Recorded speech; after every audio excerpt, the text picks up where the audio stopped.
thoughts.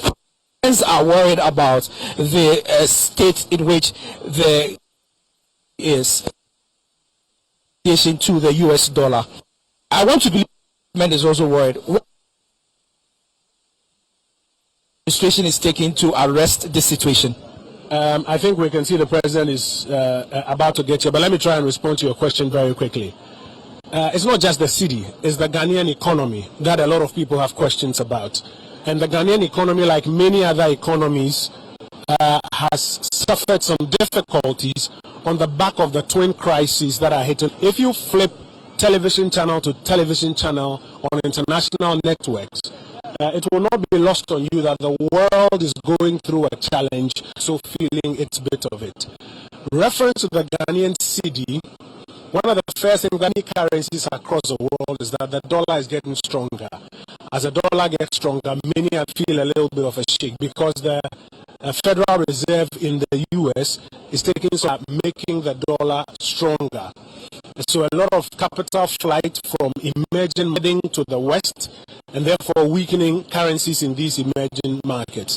Now, as well, primarily, our challenge with the currency is that as a country, do not export and repatriate enough dollar into the Ghanaian economy. We don't export enough and repatriate enough dollars into the Ghanaian economy. Very often, it has been when the fiscal policy managers go and borrow dollar as part of our financing program that you find that Ghana receives forex.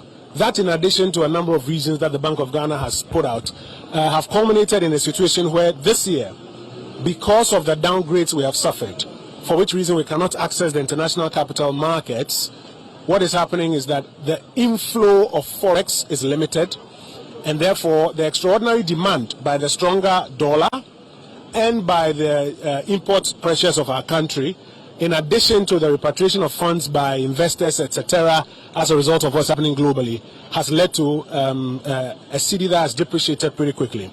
The Bank of Ghana introduced a number of measures in the short term to deal with it.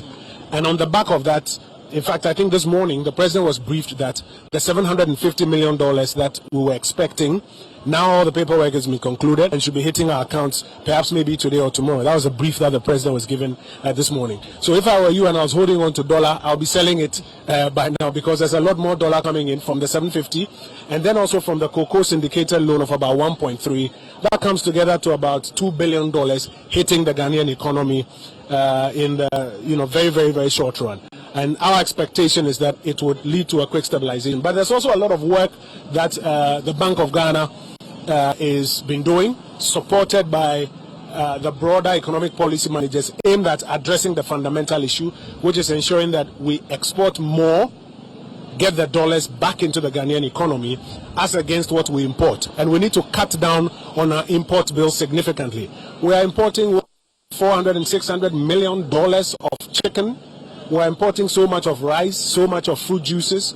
So there needs to be clarity on what we need to do to tone down on those imports and export some more instead. And those are some of the things that are being done. On Thursday, the president chaired an extraordinary cabinet meeting aimed at signing off on the fiscal framework for the IMF negotiations, which are about to get into their next stage. And as the detail of the post-crisis economic program is laid before the country will realize that some of these elements I'm talking about find full expression in that program, even as the fiscal framework for the program has also